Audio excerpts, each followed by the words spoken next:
Hi everyone. Verb chapter को complete करने के बाद बारी आती है इस चैप्टर की एक्सरसाइज की, यानी कि वर्ब टेंस पे बेस्ड कुछ इम्पॉर्टेंट क्वेश्चंस को अटेम्प्ट करने की। ये बहुत इम्पॉर्टेंट है कि जब आप किसी चैप्टर को पढ़ें, उसके रूल्स को पढ़ें, तो बाद में वर्कशीट भी ज़रूर सॉल्व करें, एक्सरसाइज को ज़रूर अटेम्प्ट करें, ताकि आप जान सकें कि पेपर में इस चैप्टर से जो क्वेश्चंस आते हैं उनका नेचर क्या होता है, किस टाइप के क्वेश्चंस फॉर्म किए जाते हैं। इट्स वेरी इंपॉर्टेंट कि हर एक चैप्टर को कंप्लीट करने के बाद हम उसकी एक्सरसाइज को ज़रूर सॉल्व करें। इसके साथ साथ ये भी ज़रूरी है कि एक्सरसाइज का वीडियो डिस्कशन देखने से पहले जो उसकी मेन फाइल हो, मतलब जो हार्ड कॉपी हो, जो पीडीएफ हो, उससे एक बार हम उन सेंटेंसेस को, उन क्वेश्चंस को सॉल्व करके खुद से देखें। उसके बाद फिर हम वीडियो डिस्कशन को अटेम्प्ट करें। जैसे कि अभी हम वर्ब टेंस पे जो क्वेश्चंस मैंने रेडी किए हैं आप सभी के लिए, उनका डिस्कशन कराऊंगा मैं चाहता हूं कि इस डिस्कशन को आप तभी अटेंड करें जब आपने एक बार उन क्वेश्चंस को, इस चैप्टर पे बेस्ड सेंटेंसेस को खुद से भी एक बार सॉल्व करके देखा हो। फिर उसके बाद जब आप इस वीडियो डिस्कशन को अटेंड करेंगे तो उसका मज़ा ही कुछ और होगा। आइए सेंटेंसेस को पढ़ते हैं, जानते हैं कैसे सेंटेंसेस हैं, उनको सॉल्व करते हैं। सामने स्क्रीन पे 4 सेंटेंसेस हैं, बारी बारी से हम इन्हें सॉल्व करेंगे। देखिए, हम टेंस चैप्टर पढ़ रहे हैं, चाहे हम वर्ब बोलें चाहे हम टेंस बोलें, एक ही बात है। टेंस चैप्टर के क्वेश्चंस कैसे होते होंगे, सोचिए। टेंस चैप्टर के क्वेश्चंस में ये पूछा जाता होगा कि बताइए प्रेजेंट इंडेफिनिट होना चाहिए कि पास्ट इंडेफिनिट होना चाहिए, सही टेंस कौन सा होगा, प्रेजेंट कॉन्टिन्यूअस या present perfect continuous, past indefinite या पास्ट परफेक्ट। एक टाइप का क्वेश्चन ये होता है कि सही टेंस कौन सा होगा। दूसरे टाइप का क्वेश्चन होता है कि वर्ब को एक्टिव में होना चाहिए या फिर पैसिव में होना चाहिए। तीसरे टाइप का क्वेश्चन हो सकता है कि वर्ब सिंगुलर होगी या वर्ब प्लूरल होगी, मतलब जो सब्जेक्ट है वो सिंगुलर है या वो प्लूरल है। चौथे टाइप का क्वेश्चन हो सकता है कि वर्ब इस सब्जेक्ट की है या फिर उस सब्जेक्ट की है, मतलब सही सब्जेक्ट कौन है, वो जो वर्ब के ठीक पहले दिख रहा है वो, या कोई और सब्जेक्ट है जो रियल सब्जेक्ट है। तो इस टाइप के क्वेश्चंस मिलते हैं, है ना। कुछ 4-5 टाइप के क्वेश्चंस आपको मिलेंगे। हाँ, ये जरूर बताना चाहूंगा कि सबसे ज्यादा पेपर में जिस चैप्टर से क्वेश्चन आते हैं वो टेंस ही है। ये फैक्ट है, इसे झुटलाया नहीं जा सकता। सबसे ज्यादा जिस चैप्टर से क्वेश्चंस आते हैं वो टेंस ही है। अब टेंस के कई वर्जन है। टेंस में ही एक्टिव पैसिव आता है, टेंस में ही प्रेजेंट पास्ट फ्यूचर ये सब आता है, टेंस में ही कॉजेटिव वर्ब आता है, टेंस में ही मोडाल्स आते हैं, टेंस में ही सीक्वेंस ऑफ टेंस आता है, कंडीशनल सेंटेंसेस आते हैं। तो टेंस का दायरा बहुत बड़ा है। इसलिए जब दायरा बहुत बड़ा है तो टेंस पे बेस्ड क्वेश्चंस की संख्या भी पेपर में ज़्यादा ही होगी, रेशियो उनका ज़्यादा ही होगा। चलिए एक्सरसाइज को शुरू करते हैं। पहले सेंटेंस को पढ़िए। इट सीम्स, ऐसा लगता है, दैट कि the world of make believe. The world of make believe का मतलब होता है बनावटी दुनिया। मेक बिलीव मतलब मानो कि ये सच है। जब कहा जाए कि मानो कि ये सच है, इसका मतलब वो सच नहीं है। तो जो बनावटी दुनिया है, has completely overtook the real world. बनावटी दुनिया ने पूरी तरीके से वास्तविक दुनिया पर कब्जा कर लिया है। यहाँ एरर है। क्या लिखा है? हैज। आप जानते हैं बहुत ही साफ सुथरा रूल है कि हैज, हैव और हैड के बाद वर्ब की कौन सी फॉर्म आती? थर्ड फॉर्म आती। ओवरटुक सेकेंड फॉर्म है। ओवरटुक कैसे बना? टेक से बना। टेक का सेकेंड फॉर्म टुक होता है, थर्ड फॉर्म क्या होता है भाई साहब? टेकन होता है। तो जहां पे ओवरटुक लिखा है वहां पर आपको क्या लिखना चाहिए? ओवरटेकन लिखना चाहिए। एक बात मैं आपको और बता दूं सर, एक चीज और आपको सीखनी होती है, वो ये कि आपको ज्यादा से ज्यादा वर्ब की फॉर्म्स आनी चाहिए। ज्यादा से ज्यादा वर्ब की फॉर्म्स आनी चाहिए। हाँ, अगर आप ये जानते हैं कि हैज हैव हैड के बाद जो भी वर्ब आती है उसकी थर्ड फॉर्म आती है, तो थोड़ी देर के लिए मान लीजिए कि आपको ये ना मालूम हो कि ओवरटुक का थर्ड फॉर्म क्या है, तो फिर इस रूल के मालूम होने का क्या फायदा है कि हैज हैव हैड के बाद वर्ब की थर्ड फॉर्म आती है। अगर आपको जिस वर्ब को थर्ड फॉर्म में लेके जाना है उसके थर्ड फॉर्म का आइडिया ही नहीं है, तो फिर क्या फायदा हुआ to know that has have had is supposed to be followed by V3। तो इट्स वेरी इंपॉर्टेंट कि आपको ज्यादा से ज्यादा वर्ब्स की फॉर्म्स मालूम हो कि सेकेंड फॉर्म कैसी दिखती है, थर्ड फॉर्म कैसी दिखती है। आइए अगले क्वेश्चन पे आते हैं। Some of the citizens did not furnish their tax details till now. Furnish का मतलब होता है मुहैया कराना, उपलब्ध कराना, सबमिट करना, अवेलेबल कराना, प्रोवाइड कराना जिसको कहते हैं। मैं एक सेंटेंस लिखता हूं, ध्यान से देखिएगा sir. He did not come tomorrow। जरा ध्यान से देखिएगा, he did not come tomorrow। Wrong है, ये सबको दिख रहा है। कैसे रॉन्ग है? टुमारो बात करेगा फ्यूचर की, डिड नॉट कम बात करेगा पास्ट की, तो रॉन्ग तो है ना, कॉम्बिनेशन की गड़बड़ी है।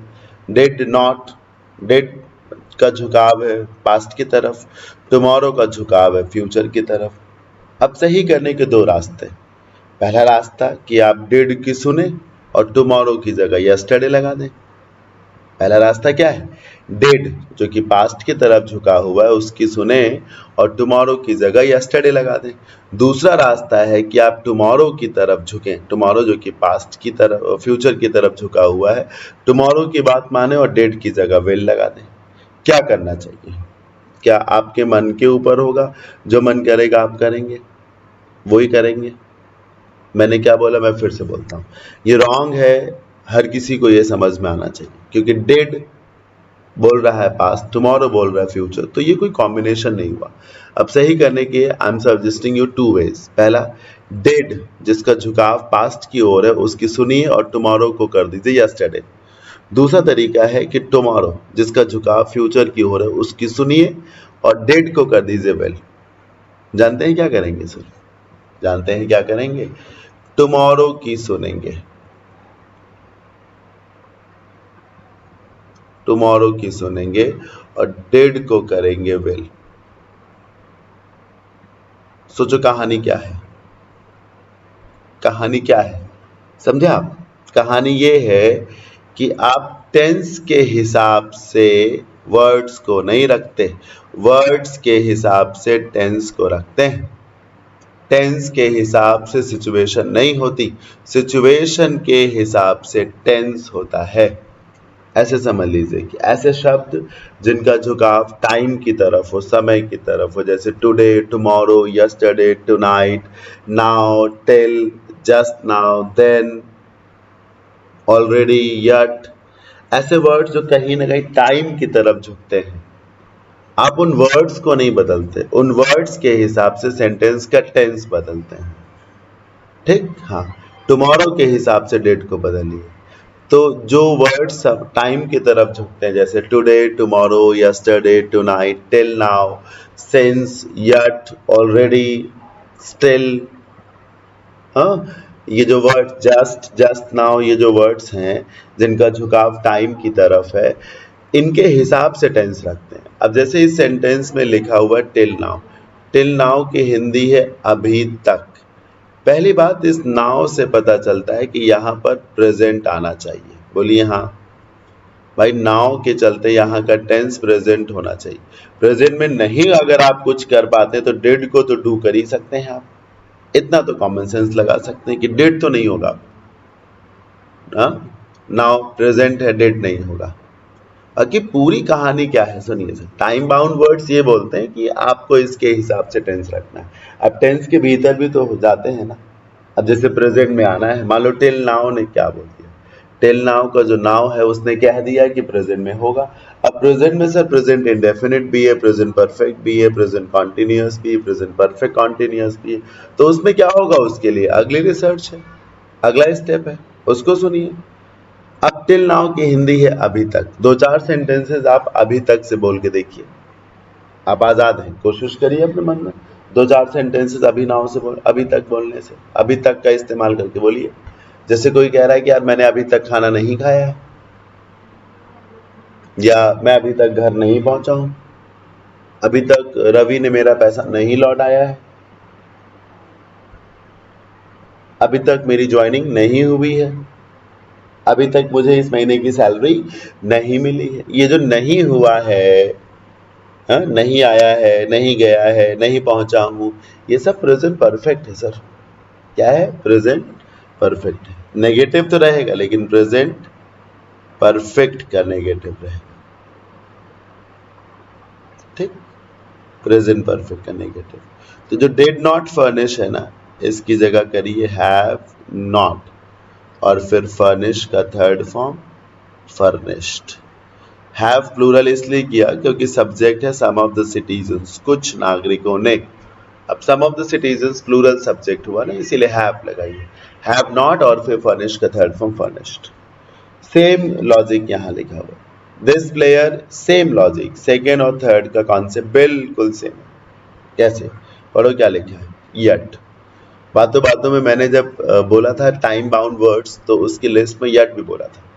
Today, tomorrow, yesterday, tonight, till now, since, yet, already, still, just, just now, याद आया?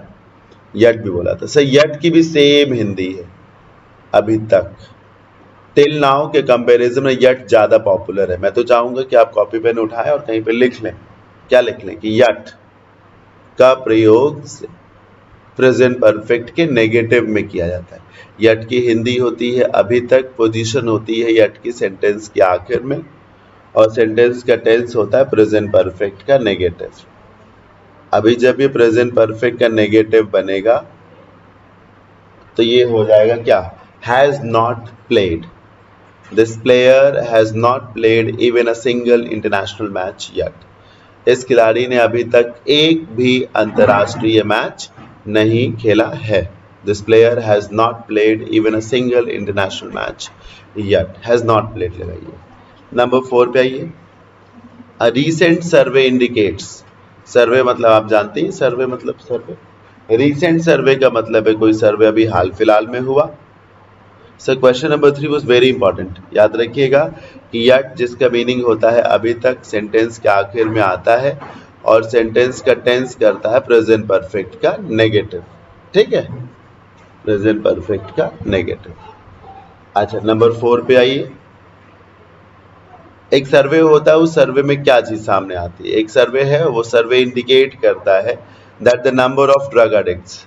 ये जो the number of drug addicts है, एडिक्ट्स का मतलब होता है जो लती लोग होते हैं ना, लती लोग, शराब पीना है, जुआ खेलना है ना, सिगरेट पीनी है, ये एडिक्ट्स होते हैं। तो जो ऐसे एडिक्ट्स हैं, ड्रग एडिक्ट्स हैं, ऐसे लोगों की जो संख्या है, the number of drug addicts, जो ड्रग एडिक्ट्स हैं ऐसे लोगों की संख्या जो है, डे बाय डे एक फ्रेज है सर।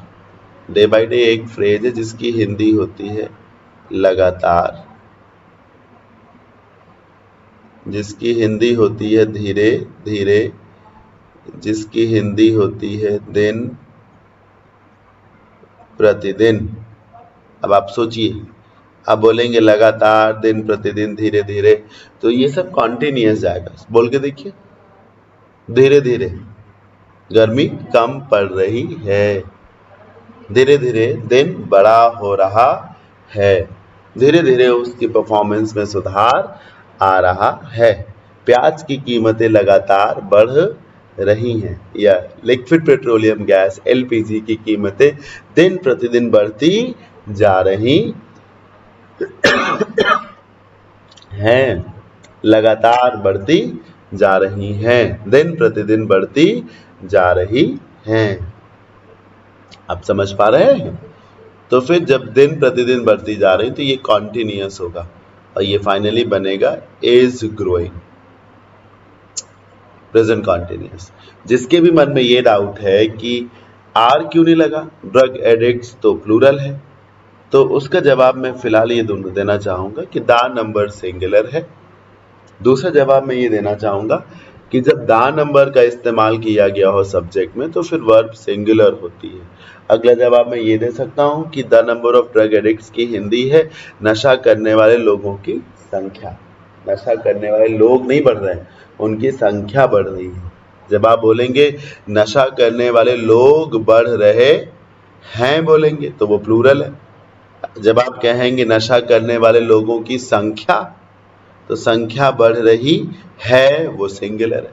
जिसे अभी भी कंफ्यूजन हो, मेरे यूट्यूब चैनल पे जाए, उसमें पॉसिबली ग्रामर नाम से एक प्लेलिस्ट होगी या एडजेक्टिव के नाम से एक प्लेलिस्ट होगी, कहीं इनमें से किसी एक नाम से प्लेलिस्ट है, उसमें आ नंबर वर्सेस दा नंबर एक वीडियो है 20 से 25 मिनट का, देख लीजिएगा, सारा डाउट आ नंबर और दा नंबर का आपका किल हो जाएगा।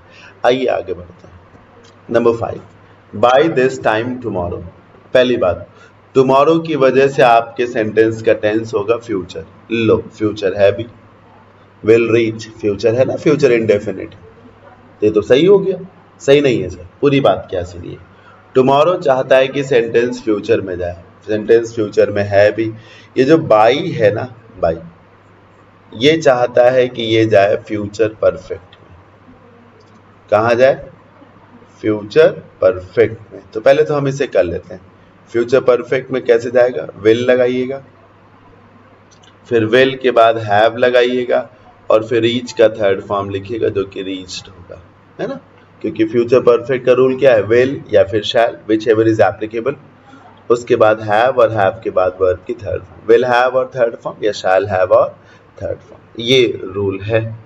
तो हमने उसे कर दिया। अब ये सवाल बनता है कि ऐसा क्यों हुआ? टुमारो फ्यूचर में ले जाता है, टुमारो को देख के लगता है कि वो फ्यूचर है।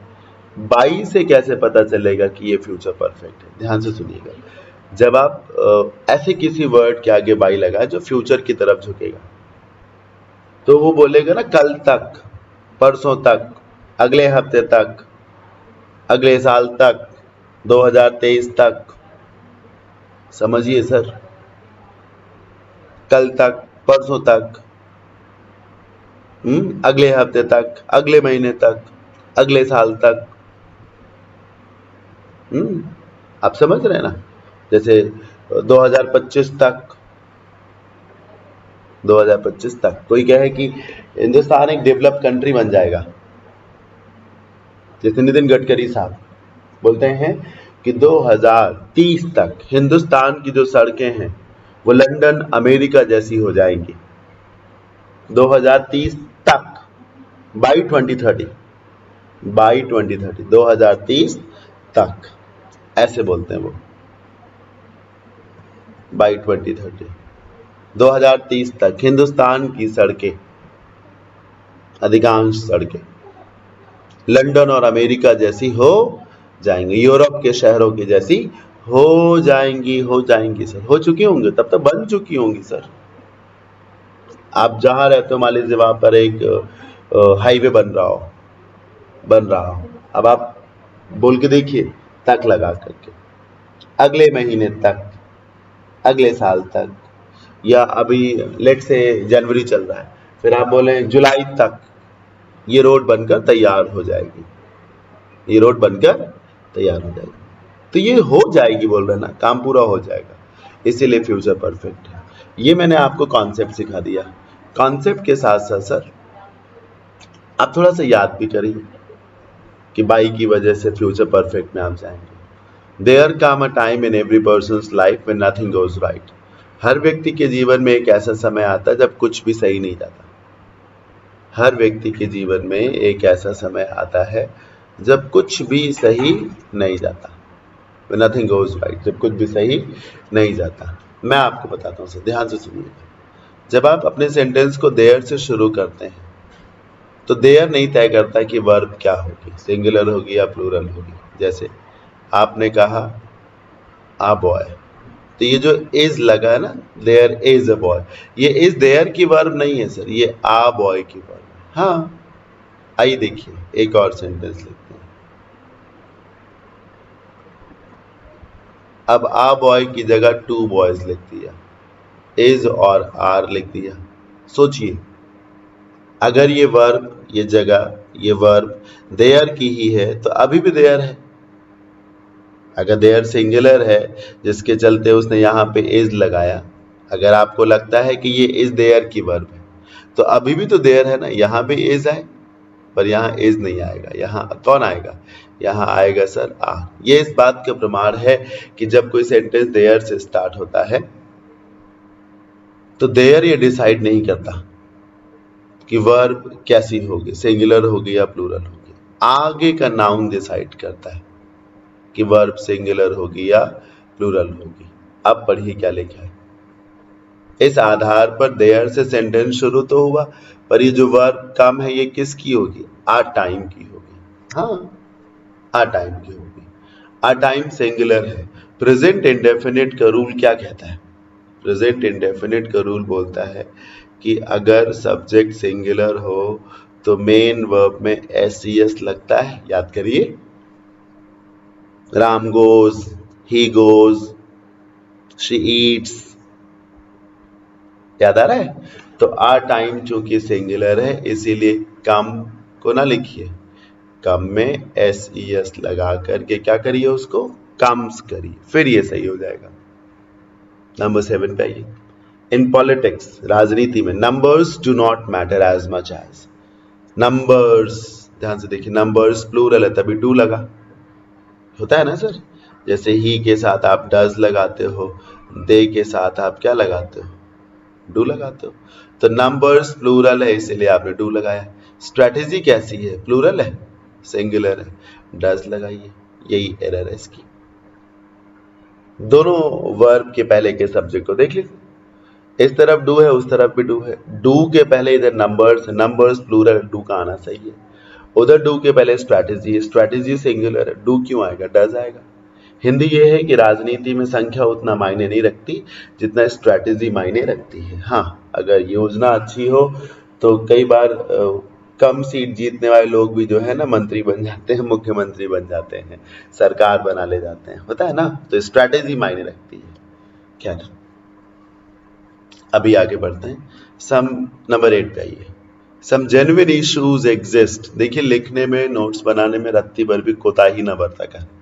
जहाँ पे लगे कि कुछ अच्छा बताया गया, जहाँ पे लगे कि मेरे सीखने लायक कुछ है, उसे बहुत अच्छे तरीके से लिख लें, जरूर लिख लें, ठीक। और सेंटेंसेस को ना नोट डाउन करें, नहीं। सेंटेंस, मैथ्स को जैसे आप करें तो मैथ्स का क्वेश्चन कभी नोट डाउन ना करें। क्वेश्चन तो सामने स्क्रीन पे है ही ना, क्वेश्चन तो बुक में है ही, क्वेश्चन तो पीडीएफ में है ही यार। क्वेश्चन को ना लिखें सर, सीधे उसके सॉल्यूशन को लिखें, ट्रिक्स को लिखें, रूल्स को लिखें, कॉन्सेप्ट को लिखें। हर सब्जेक्ट में ऐसे ही करें। Some genuine issues exist with this newly adopted system. किसी सिस्टम को नया नया अडॉप्ट किया गया है और उस सिस्टम के साथ कुछ वाजिब समस्याएं भी हैं। ये देखिए, एग्जिस्ट वर्ब की फर्स्ट फॉर्म, क्यों एस नहीं लगा, एस क्यों नहीं लगा, क्योंकि अगर सब्जेक्ट प्लूरल हो तो मेन वर्ब की फर्स्ट फॉर्म आती है। यहाँ इशूज प्लूरल है इसीलिए एग्जिस्ट में एस नहीं लगा।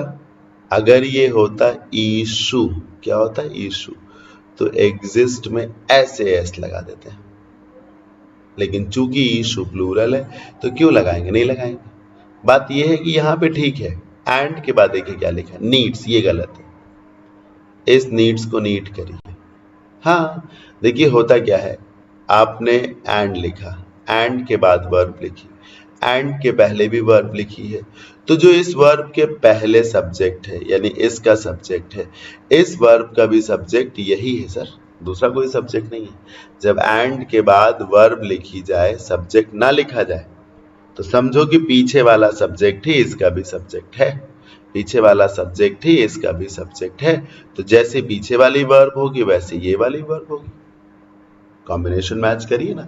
जब इधर एग्जिस्ट में एस नहीं लगा तो उधर नीड में भी एस नहीं लगेगा, क्योंकि एग्जिस्ट और नीड दोनों की वर्ब कौन है, दोनों का सब्जेक्ट कौन है, इशूज है।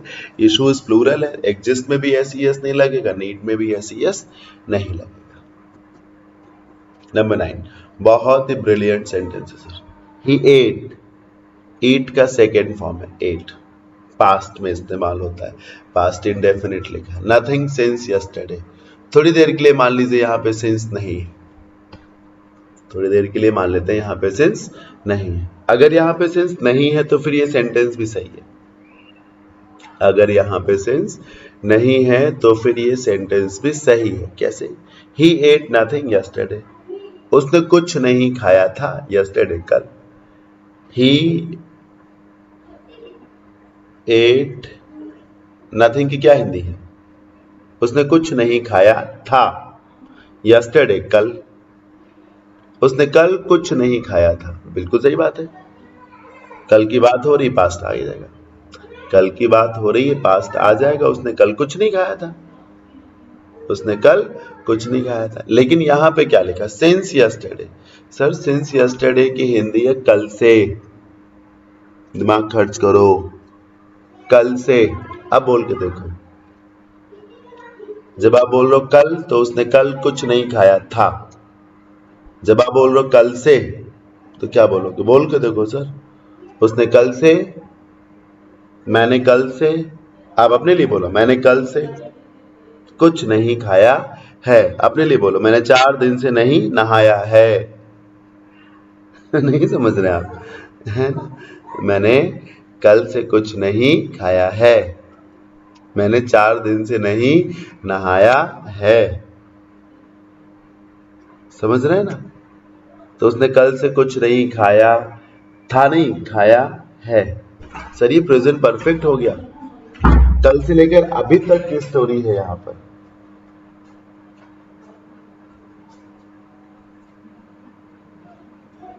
कल से लेकर अभी तक की स्टोरी है ये। तो उसने कल से कुछ नहीं खाया है। तो आप जब ऐसे बोलेंगे ना तो ये एट की जगह हैज ईटन हो जाएगा, present perfect. He has eaten nothing since yesterday, उसने कल से कुछ नहीं खाया है। ये स्टोरी है। नंबर 10 पे आइए। ये भी बहुत शानदार सेंटेंस है। देखिए, जब मैं सीमित संख्या में सेंटेंसेस आपको कराऊंगा, और वही पॉसिबल भी है, ये पॉसिबल है भी नहीं कि 200-300 क्वेश्चंस कराए जाए। और मेरा ये भी मानना है कि अननेसेसरी नंबर ऑफ क्वेश्चंस करने भी नहीं चाहिए सर, किसी भी सब्जेक्ट में। मेरा ऐसा मानना है कि एक कॉन्सेप्ट की जब आप प्रैक्टिस करें, मान लीजिए कि रीजनिंग का एक चैप्टर है, उसमें 10 कॉन्सेप्ट है, तो हर कॉन्सेप्ट के 2-2 क्वेश्चंस लगा लीजिए, 3-3 लगा लीजिए सर, बस 3 दाम 30 हो गए, चैप्टर ओवर। ये कौन सी बात है कि 300 क्वेश्चंस करना है? इतनी ज्यादा प्रैक्टिस की भी क्या जरूरत है?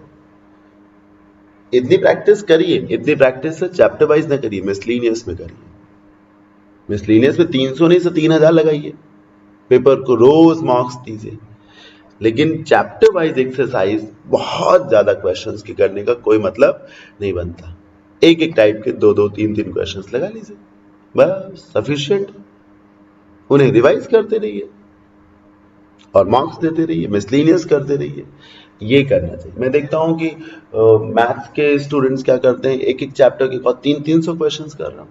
एक तो कुछ टीचर्स भी हैं जो इतनी ज्यादा प्रैक्टिस कराते हैं, यूजलेस, पूरी तरीके से नॉनसेंस है। हाँ, इतनी प्रैक्टिस मिसलीनियस कराइए, इतनी प्रैक्टिस करानी बिल्कुल कराइए सर, मिसलीनियस कराइए। पहले चैप्टर्स को ओवर करिए, हर कॉन्सेप्ट के 2-2, 3-3 क्वेश्चंस करा करके सारे चैप्टर्स ओवर करिए, बाद में कराइए मिसलीनियस में, तब स्टूडेंट को बेनिफिट होगा। ऐसे तो आप एक स्टूडेंट को एक ही सब्जेक्ट में 3 से 4 घंटे बिजी कर रहे हैं। अब सोचिए अगर एक बच्चा 4 घंटे सिर्फ जीएस ही पढ़ेगा, 4 घंटे सिर्फ रीजनिंग ही पढ़ेगा, कोई भी लेट से, कोई इंग्लिश ही ले लो, 3 घंटे 4 घंटे इंग्लिश ही पढ़ रहा है, मैथ्स ही लगा रहा है 4-4 घंटे, तो उससे होगा क्या सर? उससे उसका सिलेक्शन डिले हो जाएगा। आपको ये ध्यान देना है। अच्छा, होता क्या है कि स्टूडेंट करेगा तो वही काम ना जो उसका टीचर बोलेगा। अब टीचर ही कह रहा है कि तुम 5 घंटे लगाओ मैथ्स को, तो अब बच्चा तो टीचर को अपना आइडियल मानता है। वो सोच रहा है कि सर ने ज़्यादा सीख रखा है, सर को बहुत आइडियाज़ हैं, बहुत अनुभव है, सर जो भी कहेंगे वो सब सही है, तो आई शुड वर्क अकॉर्डिंगली। मुझे वही करना चाहिए जो मेरे टीचर बोल रहे हैं। खैर, है ना, I would not go into detail, छोड़िए इन बातों को। लेकिन मेरा ऐसा मानना है कि चीज़ें कैटेगरी वाइज लिमिटेड होनी चाहिए प्रैक्टिस के पार्ट पे, मिसलीनियस में अनलिमिटेड होनी चाहिए। Every day, every month, every year, हर दिन, हर हफ्ते, हर महीने। जैसे आपके गांव में कोई मंदिर हो भोले बाबा का, शिवरात्रि याद करिए, मेला लगता हो, तो क्या बोलोगे? मेरे गांव में हर साल शिवरात्रि को मेला लगता है। प्रेजेंट इंडेफिनिट आदत है सर, हर साल मैं हर दिन सवेरे 5 बजे उठ जाता हूँ। मैं रोज 2 से 3 किलोमीटर पैदल टहलने जाता हूँ। मैं रोज 4 घंटे पढ़ता हूँ। मैं हर हफ्ते मैं हर मंगलवार को बजरंगबली का व्रत रखता हूँ। मैं महीने में एक बार प्रयागराज जरूर जाता हूँ। सोच के देखिए सर, ये हैबिट है। आप नियम से इस काम को करते हैं। जब आप नियम से इस काम को करते हैं तो हैड ना लगाइए सर, हैव लगाइए प्रेजेंट में। ये हैड लंच का मतलब है हम हर रोज 1 बजे लंच करते थे। याद रखिए सर, हैबिट पास्ट में ना रखिए, प्रेजेंट में ही रखिए। पास्ट में तब रखिए जब बराबर में कुछ और भी कहा जाए। जैसे कोई कहे मैं रोज सवेरे 5 बजे उठ जाता हूं, मैं रोज तड़के उठ जाता हूं। अब वही आदमी कह रहा है मैं तड़के उठ जाता था, मैं रोज सवेरे जल्दी उठ जाता था। तो ये बात तब बोली जब बराबर में कुछ और बोली। कैसे? मैं रोज सवेरे जल्दी उठ जाता था, या मैं सवेरे जल्दी उठता था जब मैं पढ़ाई करता था। जब मैं इलाहाबाद में रहता था तो हर शाम गंगा के तट पर जाता था। ऐसे बोलिए। पास्ट की हैबिट तब रखिए जब बराबर में कुछ पास्ट में लगे। जब झुकाव पास्ट की तरफ दाएं बाएं से नहीं है तो फिर आदत प्रेजेंट में ही रखिए सर, ठीक, पास्ट में ना रखिए। खैर 11 पे आइए। द इंश्योरेंस इंडस्ट्री, ये जो बीमा कंपनियां हैं, जो इंडस्ट्री है, इज डिमांडिंग। टेंस क्या है? Present continuous. A hike in the FDI limit. FDI limit में हाइक की मांग कर रहे हैं। हाइक मतलब बढ़ा देना।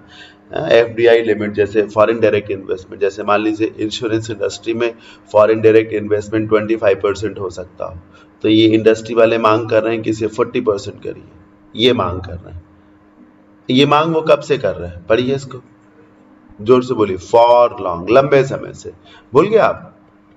सिंस और फॉर के साथ जब टाइम दिया जाता है, ऐसे स्थिति में सेंटेंस का टेंस कॉन्टिन्यूअस नहीं सर, परफेक्ट कॉन्टिन्यूअस होता है। तो ये इज डिमांडिंग ना होकर के क्या होगा? इज डिमांडिंग ना होकर के क्या होगा? हैज बीन डिमांडिंग होगा।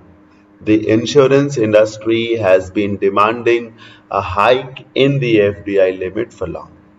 लंबे समय। जैसे आप बोले सुबह से बारिश हो रही, then don't say it is raining since morning. Instead say it has been raining since morning. जिस काम को आप लंबे समय से कर रहे हैं उसको फिर आप कहाँ रखिए? परफेक्ट कॉन्टिन्यूअस में रखिए। नंबर 12 पे आइए। Developing mobile games are a long process. बहुत बढ़िया सेंटेंस है सर। खास इसमें क्या है? डेवलपिंग मोबाइल गेम्स की हिंदी क्या है? मोबाइल गेम्स को बनाना। बात किसकी हो रही सर? मोबाइल गेम्स की बात हो रही कि मोबाइल गेम्स को बनाने की बात हो रही? सोचो सोचो सोचो, तब तक मैं कुछ और पढ़ाता हूं। जैसे लिखा है पेरेंट्स ऑफ राम, राम के माता पिता। तो बात किसकी हो रही? राम की हो रही कि उसके माता पिता की हो रही? बात किसकी हो रही? राम की हो रही कि माता पिता की? माता पिता की हो रही ना। तो आगे वर्ब अगर लगाएंगे तो किसको देंगे? राम को कि पेरेंट्स को? पेरेंट्स को देंगे ना। वैसे ही सर, ये ना सोच के चले कि वर्ब के ठीक पहले जो होता है वही उसका सब्जेक्ट होता है। नहीं सर, जो सब्जेक्ट है वो सब्जेक्ट है, चाहे वर्ब के ठीक पहले हो चाहे दूर हो। डेवलपिंग मोबाइल गेम्स का सब्जेक्ट है डेवलपिंग, मोबाइल गेम्स को बनाना। बात मोबाइल गेम्स को डेवलप करने की हो रही हो। एक लॉन्ग प्रोसेस है, कठिन काम है। क्या कठिन काम है सर? कठिन क्या है? मोबाइल गेम्स कठिन है कि मोबाइल गेम्स को खेलना कठिन है? खेलना कठिन है। जैसे कोई कि मुझे तुम्हारी हंसी से चिढ़ आती है, तो चिढ़ तुमसे है कि तुम्हारी हंसी से? तुम्हारी हंसी से। इन बातों को पकड़िए ना, किसकी बात हो रही है। मोबाइल गेम्स एक कठिन प्रोसेस है, ये मोबाइल गेम्स को बनाना कठिन प्रोसेस है। बनाना कठिन प्रोसेस है।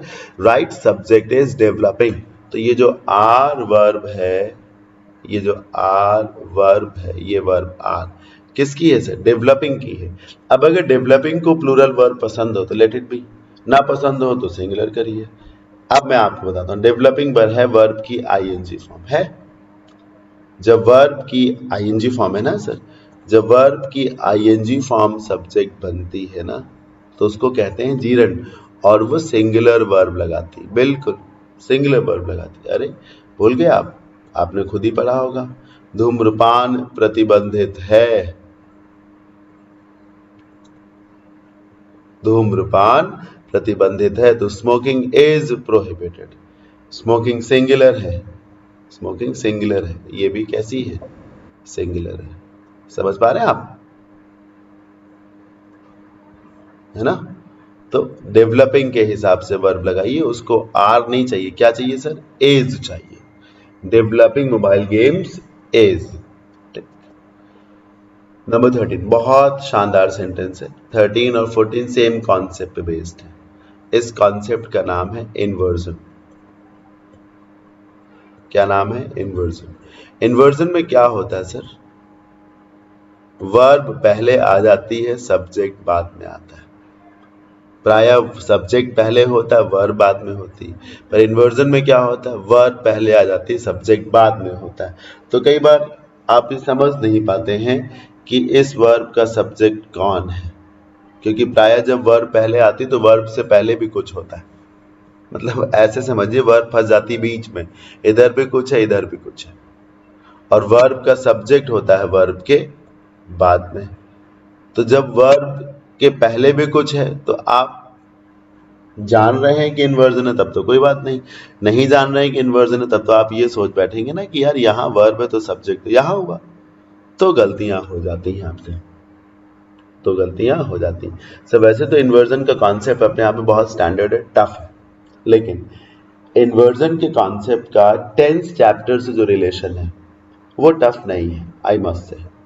13 और 14 बहुत शानदार सेंटेंसेस जरूर हैं, लेकिन आप जरा सा दिमाग दौड़ाएंगे तो तुरंत ये सेंटेंसेस आपके दिमाग में चढ़ जाएंगे, फट से दिमाग में घुस जाएंगे ये सेंटेंसेस। तो inversion on the whole standard segment है, लेकिन वर्ब से जो रिलेशन है, टेंस से जो रिलेशन है इन्वर्जन का, स्टैंडर्ड होते हुए भी मैं नहीं कहूँगा कि बहुत टफ है, आसानी से मास्टर किया जा सकता है। हिंदी निकाल करके कैसे पढ़िए, अमंग सम लो क्लास पीपल, ध्यान से देखिएगा, पढ़ो क्या लिखा है, पीपल, पढ़ो क्या लिखा, साइंटिस्ट। ये जो वर्ब सेटिंग वर्ब है, अगर ये वर्ब सेटिंग वर्ब पीपल की है तो ऐसे ही ठीक है, और अगर ये साइंटिस्ट की है तो वर्ब की जगह वॉज होगा, और यही होगा, वर्ब की जगह वॉज होगा, क्योंकि वर्ब साइंटिस्ट की है। अब लो, वर्ब पहले है, सब्जेक्ट बाद में है, तो ये इन्वर्जन हुआ कि नहीं हुआ? बिल्कुल हुआ, हुआ ना इन्वर्जन? हाँ, कैसे आप जानोगे? हिंदी निकालो, सब पता चल जाएगा। अमंग सम लो क्लास पीपल का मतलब है कुछ निम्न वर्ग के लोगों के बीच में, कुछ निम्न वर्ग के लोगों के बीच में एक वैज्ञानिक, बोल के देखो, बैठा हुआ था। कौन? कौन बैठा था? लोग बैठे थे कि लोगों के बीच में एक वैज्ञानिक बैठा था? जवाब आप जानते हैं क्या है? जवाब यही तो है ना कि वैज्ञानिक बैठा था, बस जो बैठा था वही सब्जेक्ट है, उसी को वर्ब देनी भाई, बैठा था। सेटिंग वर्ब साइंटिस्ट की बात कर रही है। जब बैठा बराबर साइंटिस्ट है, और तो बैठा की अंग्रेजी तो सिटिंग है, तो फिर सिटिंग साइंटिस्ट की वर्ब है तो ऑक्सिलरी वर्ब भी साइंटिस्ट की होगी। सर सहायक क्रिया मुख्य क्रिया दोनों किसी एक की होती है, जब मुख्य क्रिया सिटिंग इसकी है तो सहायक क्रिया भी इसकी होगी। बहुत सरलता से सीख सकते हैं, हिंदी बस निकालिए, कुछ निम्न वर्ग के लोगों के बीच में एक वैज्ञानिक बैठा हुआ था। कौन बैठा हुआ था? वैज्ञानिक, तो वैज्ञानिक सब्जेक्ट है, उसको वर्ब से। अब देखिए पूरी सेटिंग की जाती है, इधर प्लूरल किया गया, इधर सिंगुलर किया गया। यहां पर inside the box was kept some chocolates, पढ़ो क्या लिखा, बॉक्स सिंगुलर, पढ़ो क्या लिखा, सम चॉकलेट्स प्लूरल। सेटिंग है सर, दोनों तरफ सिंगुलर नहीं करेंगे ना, दोनों तरफ प्लूरल करेंगे, वरना फंसेंगे कैसे आप। बॉक्स के भीतर कुछ चॉकलेट्स रखी हुई थी, किस क्या रखा हुआ था? बॉक्स रखा था कि बॉक्स के भीतर चॉकलेट रखी हुई थी? सोचो, बॉक्स रखा हुआ था, कीप को इससे बांध के देखो ना, ऐसे बांध के देखो, बॉक्स रखा हुआ था, ये बॉक्स के भीतर चॉकलेट्स रखी हुई थी। कॉमन सेंस कह रहा है बॉक्स के भीतर चॉकलेट रखी हुई थी, तो कीप किसकी वर्ब है? चॉकलेट्स की। अब ये प्लूरल है सर, तो वॉज होगा कि वर होगा? कॉमन सेंस है। 15 नंबर पे आइए, इट इज हाई टाइम, याद कर लीजिएगा। क्या याद कर लीजिएगा? कि इट इज टाइम लिखा हुआ हो,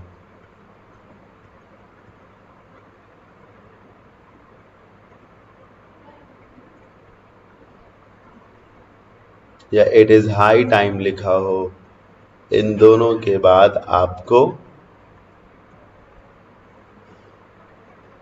पास्ट इंडेफिनिट यूज करना चाहिए। तो इनिशिएट गलत है, ये प्रेजेंट है, इसे इनिशिएटेड हो जाना चाहिए। याद कर लीजिए sir, it is time you went home, it is time you go home नहीं, it's time you went home, past indefinite आता है। 16 पे आइए, the introduction of tea, coffee and such other beverages. बहुत मजेदार सेंटेंस है, इस रूल को लिख लीजिएगा, मैं इरेज करने जा रहा हूं सब कुछ। The introduction of tea, coffee and such other beverages, क्या है ना सर? वही बात, पेरेंट्स ऑफ राम। रूल से समझिए, जब दो नाउन्स के बीच में ऑफ लगा हो, ऑफ लगा हो, इन लगा हो, अमंग लगा हो, अमंगस्ट लगा हो, सबसे ज्यादा ऑफ, ऑफ लगा हो, इन लगा हो, अमंग लगा हो, अमंगस्ट लगा हो, सबसे ज्यादा क्या? ऑफ लगा हो। तो जो आगे की वर्ब है वो उस नाउन को दे जो ऑफ के पहले हो, जो ऑफ के पहले हो। रूल, ऑफ से जब दो नाउन जोड़े गए हो तो वर्ब ऑफ के पहले वाले नाउन को दे। इतना पढ़िए सर, इतना पढ़िए। इस आधार पर दी इंट्रोडक्शन ऑफ टी में ऑफ के पहले क्या है? इंट्रोडक्शन। तो वर्ब किसको मिलनी चाहिए? इंट्रोडक्शन को। हालांकि टी के तुरंत बाद में वर्ब है नहीं, वो अलग बात है, लेकिन अगर मान लो होती तो वो वर्ब किसकी होती? इंट्रोडक्शन की होती। तो ये है रूल। अब कॉन्सेप्ट क्या है? कॉन्सेप्ट भी यही है, ये रूल हो गया। अब कॉमन सेंस लगा दो। कॉमन सेंस क्या? कि पेरेंट्स ऑफ राम की हिंदी है राम के माता पिता, बात हो रही है माता पिता की, तो माता पिता को ही वर्ब देंगे, सिंपल। कैसा रूल कि ऑफ के पहले वाले को हम वर्ब दें? कॉन्सेप्ट ही यही है, उसको देंगे। अच्छा, एक बात और सुनिए, मान लीजिए राम के साथ साथ श्याम भी लिख दिया जाए, ऐसे लिख लो, ऐसे देखो, द फादर ऑफ, मैं अपने बेटों के नाम लिख रहा हूं, शिव एंड शंकर, ये मेरे बेटों के नाम है। तो शिव और शंकर के पिताजी, बात तो अभी भी पिताजी की ही हो रही ना सर, चाहे 2 की जगह 3 बच्चे हो जाए, 4 हो जाए, 5 हो जाए है ना, तो बात तो फादर की हो रही ना, तो वर्ब आप फादर को ही दीजिए, या तो भी भाई आप फादर को एस लगाइए, फादर्स करिए, तब ये होगा कि दोनों के बाप अलग अलग। ठीक, अब जो रियलिटी हो उसके हिसाब से चलिए। अब यहाँ फादर लिखा है तो फिर इन्हीं को वर्ब दीजिए। कहने का मतलब है टी है, कॉमा करके कॉफी है, सच अदर बेवरेजेस लिखें, ये सब एक हिस्सा हो जाएगा, ये सब एक हिस्सा। मैं कहता हूँ शिव शंकर 2-4 और बच्चे लिख लीजिए, सब एक हिस्सा हो जाएगा। एक हिस्सा ये हो गया, एक हिस्सा ये हो गया, ऑफ के पहले वाले को वर्ब दीजिए। चाय, कॉफी और इस प्रकार के अन्य पेय पदार्थ का इंट्रोडक्शन, तो इंट्रोडक्शन को वर्ब दीजिए, और इंट्रोडक्शन को जब वर्ब देंगे तो हैव नहीं लिखेंगे, क्या लिखेंगे? हैज लिखेंगे। सर आया ना समझ में? हैज लिखेंगे। हाँ, कॉमन सेंस लगाइए, हिंदी निकालिए, चाय, कॉफी और इस प्रकार के अन्य पेय पदार्थों की शुरुआत आज को 200 वर्षों पहले ही हो गई थी। किसकी बात हो रही सर? चाय की, कॉफी की, उस प्रकार से अन्य पेय पदार्थों की, या उनकी शुरुआत की? आज के 200 वर्षों पहले क्या हो गया था? चाय, कॉफी, इसी प्रकार के अन्य पेय पदार्थ, या इनकी शुरुआत हो गई थी? शुरुआत हो गई थी। Right subject is introduction which is by far singular. तो जब वो सिंगुलर है तो फिर भाई आप सिंगुलर वर्ब लगाइए ना, आगे बढ़िए। My friend is going for a movie, खाली इतना पढ़िए, तब मीनिंग अलग आएगा कि मेरा दोस्त मूवी देखने जा रहा है। मेरा दोस्त मूवी देखने जा रहा है। ठीक, आज जब मैं इस सेशन को रिकॉर्ड कर रहा हूं आप सभी के लिए, कोशिश तो मैं यही सोच के कर रहा हूं कि मैं इतना अच्छा पढ़ाऊं कि अगले कई वर्षों तक जो है मेरा ये कंटेंट उपयोगी रहे। मुझे पूरी उम्मीद भी है कि अगले तमाम वर्षों तक मेरा ये कंटेंट जो है अपग्रेडेड ही रहेगा, नया ही रहेगा और रेलेवेंट रहेगा। तो आज जब मैं इस सेशन को रिकॉर्ड कर रहा हूँ तो मूवी की बात आई, तो ये समय चल रहा है अगस्त 2022 और अभी हम लोगों ने आज़ादी का अमृत महोत्सव मनाया है, 75th एनिवर्सरी ऑफ इंडिपेंडेंस या ऑफ इंडिपेंडेंट इंडिया। और साथ ही साथ अभी सिनेमाघरों में एक आमिर खान की मूवी आई लाल सिंह चड्ढा, जिसे लोग बहुत बॉयकॉट कर रहे हैं। हालांकि फिल्म बहुत बढ़िया बिजनेस कर रही है। बहुत से लोग जो इन सब चीज़ों में यकीन नहीं रखते हैं, they are going and watching this movie, तो उन्हें बड़ा अच्छा लग रहा है। खैर, मैंने बस ऐसे ही सोचा कि मैं हल्का सा आज के समय का, जब मैं इस सेशन को बैठा अपने घर में रिकॉर्ड कर रहा हूँ फॉर यू गाइस, कैसा समय है। फिर आप इसे आज के 5 साल बाद देखते हैं, 6 साल बाद देखते हैं, 10 साल बाद देखते हैं। Okay boss, let's continue. मेरा दोस्त मूवी देखने जा रहा है, ठीक, चल जाएगा। अब पढ़ो क्या लिखा है, एवरी वीक, अब नहीं चलेगा, गलत हो गया। हर हफ्ते मेरा दोस्त मूवी देखने जा रहा है। हर हफ्ते जब बोला तो अब बोलो जाता है, आदत हो गई सर। मेरा दोस्त हर हफ्ते मूवी देखने जाता है। हर हफ्ते मेरा दोस्त एक मूवी देखता है। हर हफ्ते मेरा दोस्त एक मूवी देखने जा रहा है, नहीं जाता है। तो अब ये इज गोइंग हट जाएगा और क्या हो जाएगा, गोज हो जाएगा। कॉमन सेंस लगाइए, ध्यान से देखिए, पढ़िए क्या लिखा है। सेंटेंस नंबर 18 पे आइए। The whole block of flats. अगर इसके तुरंत बाद यहां वर्ब लगानी हो तो वर्ब किसको दोगे, फ्लैट्स को या ब्लॉक को? अभी पढ़ाया मैंने, the whole block of flats.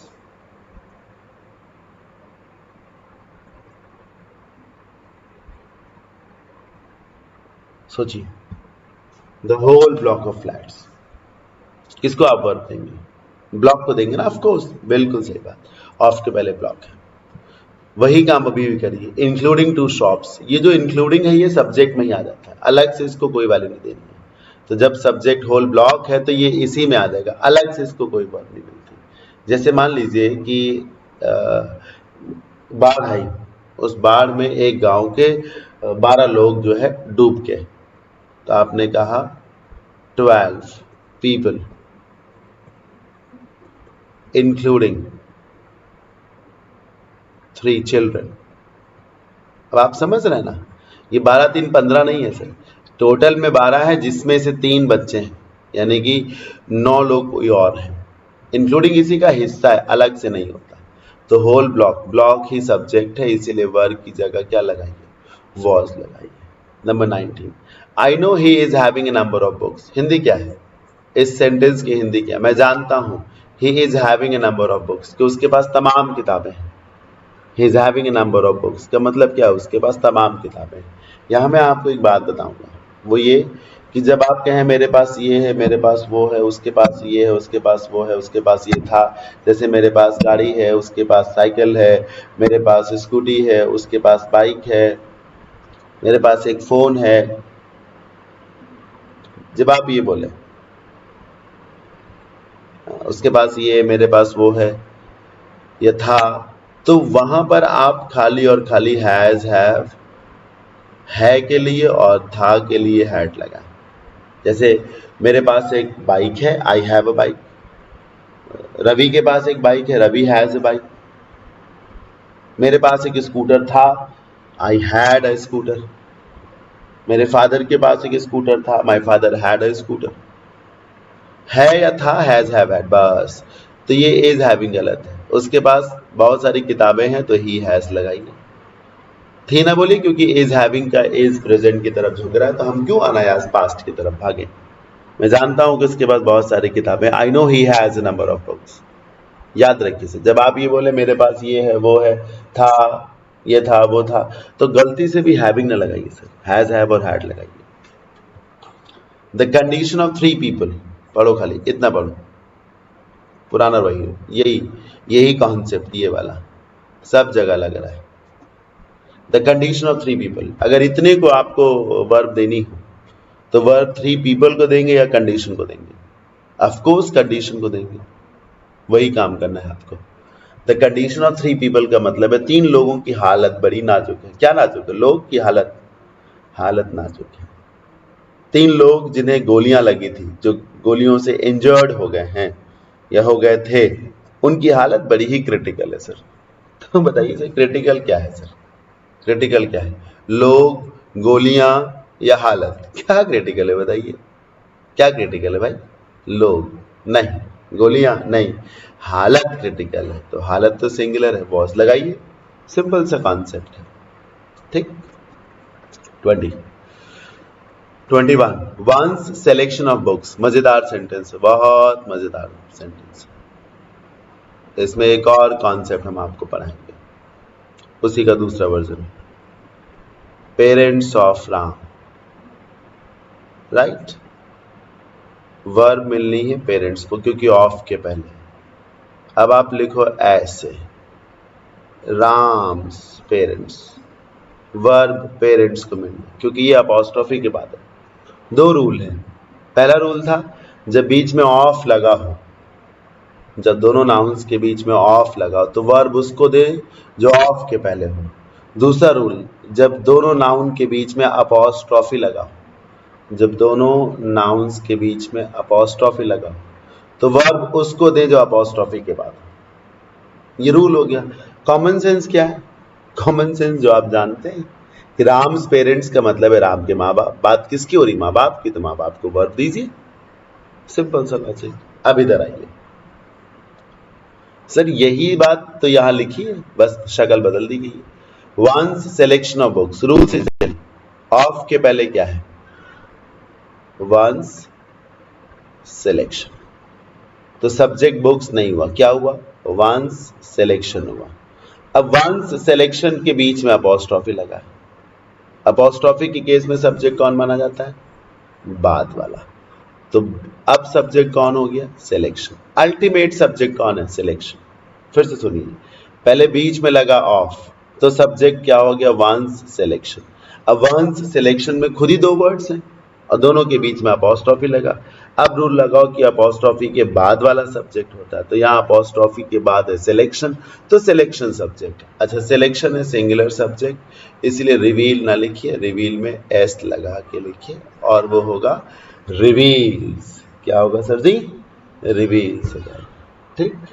हमारा आपका किताबों का जो चुनाव है वो दर्शाता है कि हमारी मानसिक स्थिति क्या है, हमारा टेम्परामेंट क्या, हमारी समझ कैसी है, बौद्धिक क्षमता हमारी क्या है, तो वो चुनाव दर्शाता है, सिलेक्शन दर्शाता है। 22 एक बहुत ही जानदार सेंटेंस, बहुत जानदार सेंटेंस है। What action should be taken, क्या एक्शंस लिए जाने चाहिए? Have been discussed in the meeting. मैं आपको बताता हूँ सर, व्हाट का जब इस्तेमाल किसी सेंटेंस में हो तो उसमें जो 2 4 5 वर्ड्स आए हों व्हाट वाले स्ट्रक्चर में, व्हाट वाले सेगमेंट में, तो व्हाट वाला जो सेगमेंट है ना सर, अपने बाद हमेशा सिंगुलर वर्ब लगाता है। हैव को बदल के हैज करिए। व्हाट वाला जो स्ट्रक्चर है, 2 3 4 वर्ड जो भी हो, उसके बाद सिंगुलर वर्ब आती है। जैसे कहा जाए, मैं क्या करता हूं इससे आपका कोई मतलब नहीं होना चाहिए। What I do, none of your business। none of your business का मतलब है आपसे कोई लेना देना नहीं। सर इसमें is और are में से is लगाइए सर। मैं क्या करता हूं इससे आपको लेना देना नहीं होगा। what I do के बाद वर्ब जो है सिंगुलर होगी। यही लॉजिक है कि जो what वाला स्ट्रक्चर है, 2 3 4 5 वर्ड्स का जो स्ट्रक्चर है what का, उसके बाद की वर्ब कैसी होती? सिंगुलर। ठीक, इस तरीके से। वो क्या कर रहा है मैं नहीं जानता, वो क्या कर रहा है हम नहीं जानते हैं। जैसे मान लीजिए वो लोग क्या कर रहे हैं, what they are doing here, वो लोग यहाँ क्या कर रहे हैं हम लोगों को नहीं मालूम, not known to us. What they are doing here is not known to us. Is और आर में से इज लगाइए, जबकि इस बार तो अस भी प्लूरल है, दे भी प्लूरल है, कुछ हो सर उससे मतलब ही नहीं, मैंने जानबूझ के सब प्लूरल लिखा था। कहानी ये है कि वॉट वाला जो स्ट्रक्चर है अपने लिए जिस वर्ब को रखता है वो सिंगुलर है। वो यहाँ क्या कर रहे हैं हम में से कोई नहीं जानता है, ठीक। अच्छा जाएगा, my brother does behaves well, ये गलत है सर। नियम के मुताबिक डू, डज और डिड के बाद वर्ब की कौन सी फॉर्म आती है? फर्स्ट फॉर्म आती है। तो बिहेव में एस क्यों लगाया आपने? बिहेव करिए। और अगर आप बिहेव्स रखना चाहते हैं तो फिर आप डज को हटाइएगा, चॉइस आपकी है। चाहे डज रखा है तो बिहेव्स को बिहेव करिए, या बिहेव्स है तो फिर डज हटाइए। I am going to have my eyes testing this week, ये सर बहुत ही शानदार सेंटेंस है। अगर आप जरा भी सेंटेंस को समझने में गलती करें तो मैं आपको बोलूँगा कि आप मेरे यूट्यूब चैनल पे जाएं, वहाँ पर ग्रामर वाली प्लेलिस्ट में जाएं। ग्रामर नाम से प्लेलिस्ट होगी, उसमें एक टॉपिक है कॉजेटिव वर्ब का, एक टॉपिक है कॉजेटिव वर्ब का, 2 लेक्चर है, दोनों लेक्चर देख लीजिएगा, सब समझ में आ जाएगा। इसमें लिखा है I am going to have my eyes testing this week, मैं जा रहा या मैं जा रही जो भी हो अपनी आंखों की जांच करवाने इस हफ्ते, मैं जा रहा अपनी आंखों की जांच करवाने। कॉजेटिव है सर, कॉजेटिव का मतलब है जब आप किसी काम को खुद ना करें दूसरे से करवाएं। मैं जा रहा कपड़े धुलने तो नॉर्मल है, मैं जा रहा कपड़े प्रेस करने तो नॉर्मल है, पर आप कह दें मैं जा रहा कपड़े धुलवाने, मैं जा रहा कपड़े प्रेस करवाने, तो ये कॉजेटिव हो गया। मैं ना दाढ़ी बनाने जा रहा हूँ तो खुद ही बनाएंगे ना, नॉर्मल है। मैं ना बाल कटवाने जा रहा हूँ, किसी और से कटवाएंगे तो पॉजिटिव। आप यहाँ अपनी आंखों की जांच करवाने जा रहे हैं। पॉजिटिव में हैव के रूल ये है कि ये जो वर्ब है ना, ये वर्ब, इस वर्ब के पहले ये जो माई आईज है, अगर सब्जेक्ट है तो V1 रखिए, अगर ऑब्जेक्ट है तो V3 रखिए, और ये ऑब्जेक्ट है। मैं जा रहा अपनी आंखों की जांच करवाने से, टेस्ट वर्ब से पूछो, टेस्ट का ऑब्जेक्ट आंखें हैं, पूछो टेस्ट वर्ब से सर टेस्ट वर्ब का सब्जेक्ट कौन होगा? डॉक्टर जो टेस्ट करेगा, सोचो ना। टेस्ट वर्ब का ऑब्जेक्ट क्या है? आंखें जिनकी जांच होगी। जब कोविड का वैक्सीनेशन हुआ तो वैक्सीनेशन का सब्जेक्ट कौन है? डॉक्टर्स जो सुई लगा रहे हैं। ऑब्जेक्ट कौन है? हम आप। तो जो डॉक्टर टेस्ट करेगा आंखों का वो सब्जेक्ट है और आंखें ऑब्जेक्ट हैं। तो जब ऑब्जेक्ट पहले हो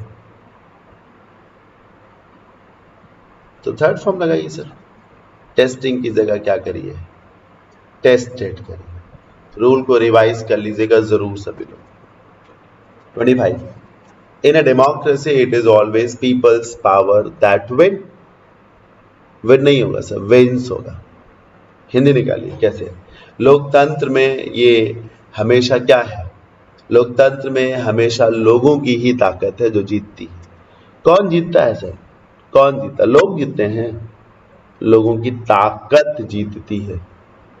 सर आप बुद्धि लगाइए, पढ़ो क्या लिखा है? Peoples power. अपॉस्ट्रॉफी वाला रूल लगाओ, ये अच्छा मिटा दिया था मैंने।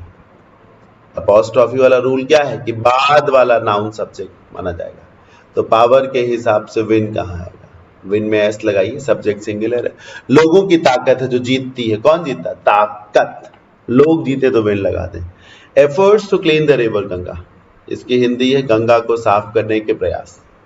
Efforts to clean the river Ganga मतलब गंगा को साफ करने के प्रयास। किसकी बात हो रही बताओ?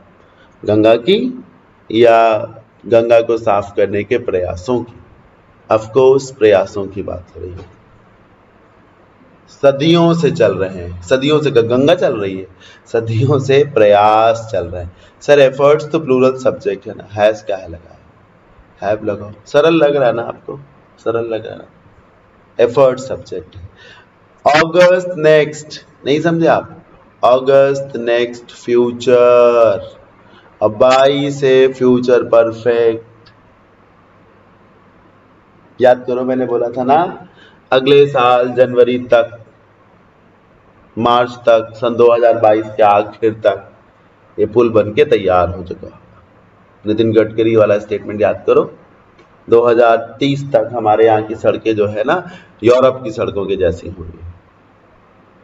तो फिर फ्यूचर परफेक्ट में जाएगा सर, ये भी फ्यूचर में लिखा है, लेकिन ये फ्यूचर परफेक्ट में जाएगा।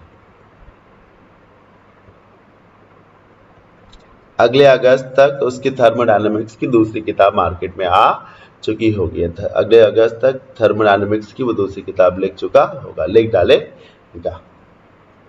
अब देखिए, I have been knowing this person. देखिए, अगर मेरे मन में जरा सा भी आलस्य हो आपको सिखाने के लिए, तो मैं नया नया ना एक्सप्लोर करूँ सर।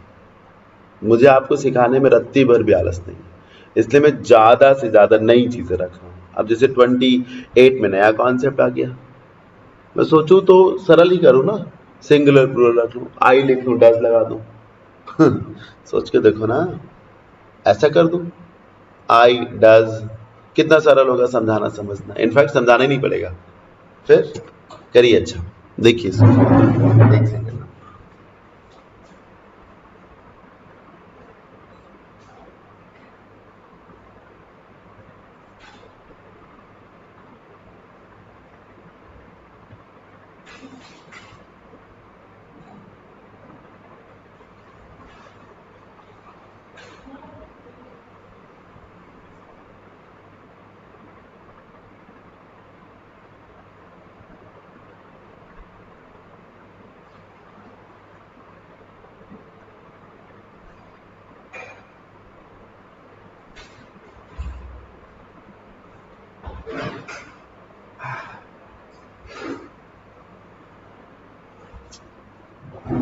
देखिए, नो एक ऐसी वर्ब है जो कभी भी कॉन्टिन्यूअस में यूज नहीं होती।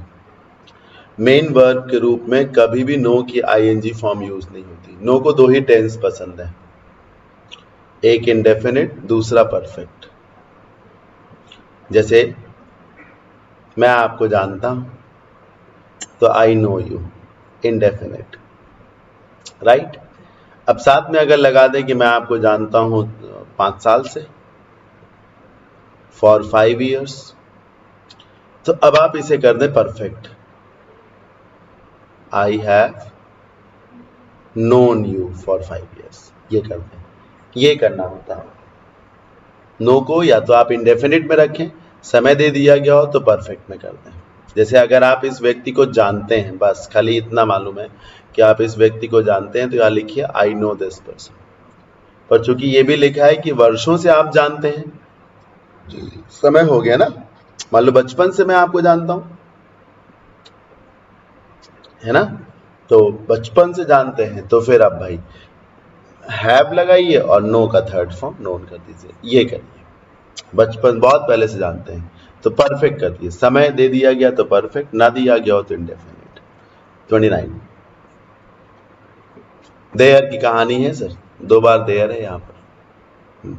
वही बात कि देयर खुद नहीं डिसाइड करता कि वर्ब सिंगुलर होगी या प्लूरल होगी। यहाँ हैज लिखा है, ये देखिए, some form of education, singular है, फॉर्म्स नहीं लिखा ना, फॉर्म लिखा है। There has always been some form of education, मतलब कहा जा रहा है कि हमेशा से किसी न किसी प्रकार की शिक्षा व्यवस्था रही है।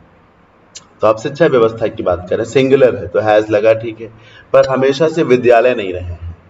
इस बार सब्जेक्ट कौन है, स्कूल्स, ये है यार प्लूरल, तो हैज नहीं होगा, क्या होगा, हैव होगा। देयर खुद डिसाइड नहीं करता ना वर्ब को, यहाँ एजुकेशन या some form of education singular है, हैज चल जाएगा। इस देयर के बाद हैज लगा, ये नहीं चलेगा क्योंकि स्कूल्स प्लूरल है, तो इसे आपको हैव करना चाहिए। ये है स्टोरी।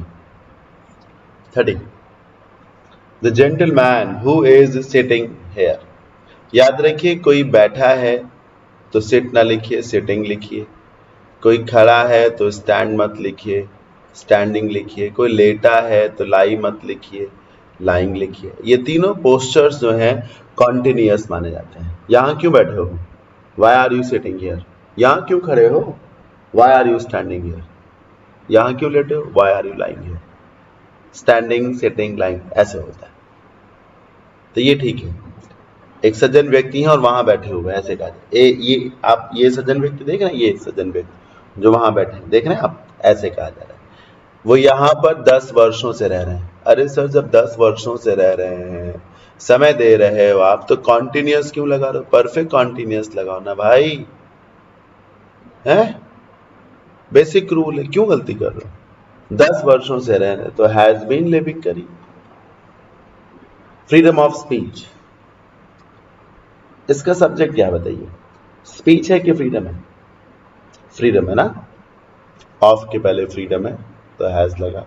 वो और बात है कि स्पीच और फ्रीडम दोनों सिंगुलर है, लेकिन मैंने ऐसे पूछ लिया आपसे, ठीक लिखा है सर, फ्रीडम से सिंगुलर है। अभिव्यक्ति की स्वतंत्रता, फ्रीडम ऑफ स्पीच की हिंदी है अभिव्यक्ति की स्वतंत्रता, का कोई मतलब नहीं निकल के आता है एक ऐसे समाज के लिए जो अपने अधिकारों के लिए लड़ना ही ना जानता हो। कौन लड़ना नहीं जानता? कौन बोलना नहीं जानता है? या किसको लड़ना है, किसको बोलना है? एक समाज है, उसको लड़ना है, उसको बोलना है। सोसाइटी एक वचन है, सोसाइटीज नहीं लिखा है, सोसाइटी लिखा सिंगुलर। तो सोसाइटी के लिए विच आया, ये भी सिंगुलर। डू क्यों लगाया? डज लगाइए। आप समझे कि नहीं समझे? सोसाइटी सिंगुलर है, डू क्यों आएगा? डज आएगा। The concerns expressed by India are legitimate. Legitimate मतलब जायज, जिसको कह सकते हैं, ठीक। भारत की के द्वारा जो चिंताएं व्यक्त की गई हैं वो जायज है, ये ठीक लिखा है। इंडिया सब्जेक्ट नहीं है सर, कंसर्न सब्जेक्ट, हिंदी से पकड़िए। The concerns expressed by India, Hindi है, भारत के द्वारा व्यक्त की गई चिंताएं गलत हैं, सही हैं, जायज हैं, नाजायज है? क्या क्या गलत है, क्या सही है, क्या जायज है, क्या नाजायज है? चिंताएं। तो कंसर्न्स तो प्लूरल है ना सर, तो आर लगा, ठीक है। अब वो रूल कि एंड के पहले की वर्ब अगर प्लूरल है तो बात की भी प्लूरल होगी। एंड के पहले की वर्ब का जो सब्जेक्ट है वही सब्जेक्ट एंड की बात की वर्ब का भी होगा। इस आर का सब्जेक्ट है कंसर्न्स, तो इस नीड्स का भी सब्जेक्ट होगा कंसर्न्स। और नियम प्रेजेंट इंडेफिनिट का कहता है कि अगर सब्जेक्ट प्लूरल हो तो मेन वर्ब की फर्स्ट फॉर्म लगाए, एस यस ना लगा तो नीड करिए। 33, 34, 35 और 36 करते हैं। India's efforts to create a more conducive climate for business activities. Conducive मतलब होता है अनुकूल, suitable जिसको कह सकते हैं।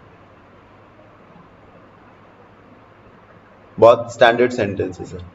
ये वर्ब है इसमें और ये सब्जेक्ट है। सोचो, मैं यहाँ तू वहाँ, जिंदगी है कहाँ वाली कहानी हो रही है।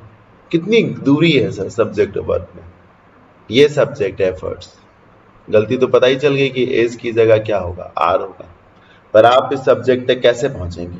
हिंदी निकालिए। भारत के प्रयास, प्रयास क्या है कि बिजनेस एक्टिविटीज के लिए एक बेहतर माहौल को तैयार किया जाए।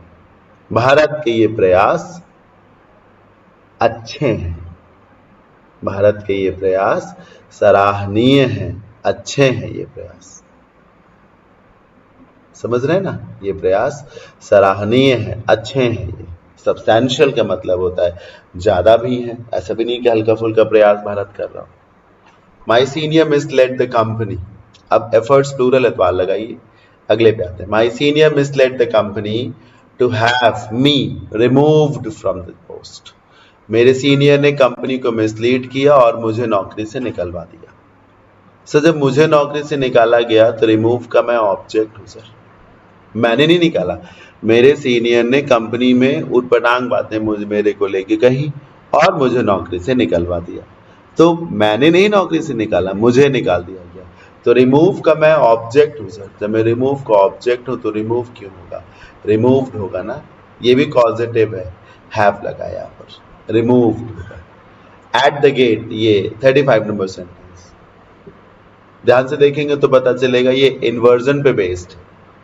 देखिए तो इन्वर्जन पे बेस्ड है। एट द गेट, दरवाजे पर कुछ लोग खड़े हुए थे। ये देखिए गेट सिंगुलर, ये देखिए पीपल प्लूरल, ये देखिए वर्ब। वर्ब गेट की नहीं है, वर्ब गेट की नहीं है, वर्ब किसकी है? पीपल की वर्ब है। पीपल की वर्ब है तो वर्ब लगाइए। और गेट खड़ा था का गेट पर कुछ लोग खड़े थे। स्टैंडिंग किसकी वर्ब है? लोगों की। गेट नहीं खड़ा था भैया, गेट पर कुछ लोग खड़े थे। 36 now that the stress of examinations and interviews, पढ़िए इसको। The stress of examinations and interviews, of के पहले स्ट्रेस है, ऑफ के बाद एग्जामिनेशंस एंड इंटरव्यूज है, ये एक हिस्सा कहा जाएगा। एग्जामिनेशंस एंड इंटरव्यूज, ऑफ के पहले ये एक हिस्सा कहा जाएगा। रूल के मुताबिक जो ऑफ के पहले हो उसको सब्जेक्ट मानेंगे, उसको वर्ब देंगे। तो स्ट्रेस सब्जेक्ट है, जब स्ट्रेस सब्जेक्ट है तो आर की जगह क्या लगाइए? इज लगाइए। अब एग्जाम्स और इंटरव्यूज की स्ट्रेस पूरी हो चुकी है तो हम सब रिलैक्स कर सकते हैं, मौज मस्ती कर सकते हैं कुछ समय के लिए। फॉर अ वाइल एक फ्रेज है,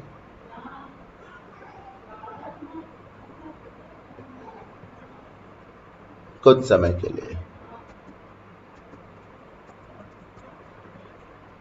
37 we have completed the investigation, ध्यान से देखिए, we have completed the investigation and file, गलती समझ में आई? एंड के बाद फिर से वर्ब आई।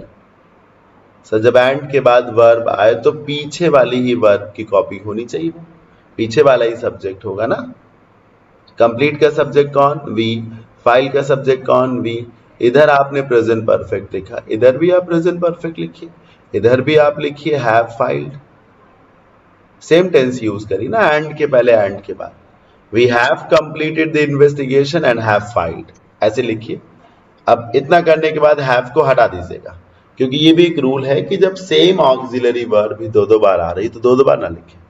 सब्जेक्ट भी सेम है, ऑक्सिलरी वर्ब भी सेम है, दो बार क्यों लिखेंगे? खाली मेन वर्ब की थर्ड फॉर्म लिखते हैं। Being all yet being one is what make us Indian, अलग अलग होते हुए भी एक होना ही हमें भारतीय बनाता है। अलग अलग होना फिर भी एक होना, यही हमारे भारतीय होने की पहचान है। वॉट के साथ कैसी वर्ब लगती है सर? अभी तो बताया ना, सिंगुलर वर्ब लगती है। जब सिंगुलर वर्ब लगती है तो मेक क्यों लिखा आपने? प्रेजेंट इंडेफिनिट के नियम के मुताबिक मेक्स करिए। 39 the problem of air pollution has worsened by the day, ये जो फ्रेज है बाय द डे, अभी शुरुआत में मैंने बताया था डे बाय डे, उसकी मीनिंग बताई थी दिन प्रतिदिन, लगातार, धीरे धीरे। सेम वही मीनिंग बाय द डे का है, दिन प्रतिदिन, लगातार, धीमे धीमे। तो इधर भी तो ये बोलोगे ना, धीमे धीमे ये समस्या और जटिल होती जा रही है, गंभीर होती जा रही है। तो इज के बाद वर्सेन, जिसका मतलब होता और बिगड़ जाना, की आईएनजी फॉर्म लगाइए। Is worsening, the problem of air pollution is worsening bye the day. 40 when I called on her, when I called on her, call on का मतलब होता है किसी से मुलाकात करना, भेंट करना। जब मैं उससे मिलने गया, मान लो आप किसी के घर गए उससे मिलने के लिए, तो आपने क्या देखा कि वो फोन पर बात कर रही थी, किसी से 1 घंटे से बात कर रही थी। अगर कोई फोन पे बात कर रहा है तो कॉन्टिन्यूअस लिखिए, आधे घंटे से 2 घंटे से या निश्चित समय से बात कर रहा है तो परफेक्ट कॉन्टिन्यूअस लिखिए,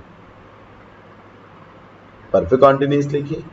अब यहां पर परफेक्ट कॉन्टिन्यूअस में प्रेजेंट परफेक्ट कॉन्टिन्यूअस नहीं, पास्ट परफेक्ट कॉन्टिन्यूअस लिखिएगा, क्योंकि जब आप उसके घर पहुंचे तो वो 1 घंटे से बात कर रही है नहीं, बात कर रही थी। आपने ये देखा कि वो 1 घंटे से बात कर रही थी किसी से।